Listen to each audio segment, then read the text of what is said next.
Mahigit isang buwan matapos mapirmahan ang Power Sharing Annex, napirmahan na rin ang Normalization Annex ng Bangsamoro Framework. Ito ang huling annex na nagdedetalye ng hindi na paggamit ng armas ng Moro Islamic Liberation Front.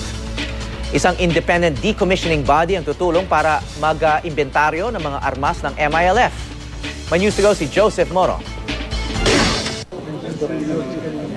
Nabunutan ng tinik, yan daw ang pakiramdam ni MILF Chief Negotiator Mahagir Iqbal na mapirmahan na nila ang Annex sa Normalization ng ika-4 at huling Annex ng Framework Agreement on the Bangsamoro.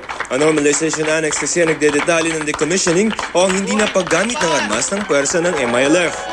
But the issue of normalization is the most sensitive, emotional, and as far as I know, it entails a lot of sacrifices on the part of the MILF because to pay for peace, real peace in Mindanao, we have to decommission our forces.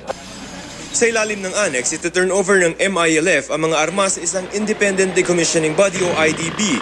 Ang IDB ang mag-iimbentaryo ng bilang ng armas at mga miyembro ng MILF. Pero ang gobyerno at MILF ang magdedesisyon kung saan itatago ang makokolekta ng mga armas.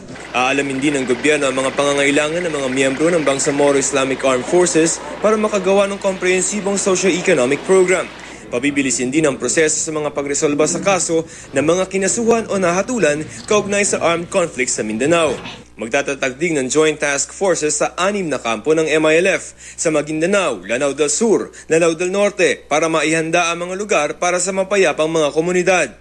Ang ibig sabihin nga nito, di ba, hindi na kailangan magkawatak-watak pa ang Pilipinas para magkaroon ng katahimikan at saka kaayusan at kaunlaran dito sa ating bayan. Kaya nga tayo may peace negotiation para yung bansa natin ay maging talagang sama-sama ng magkaisa.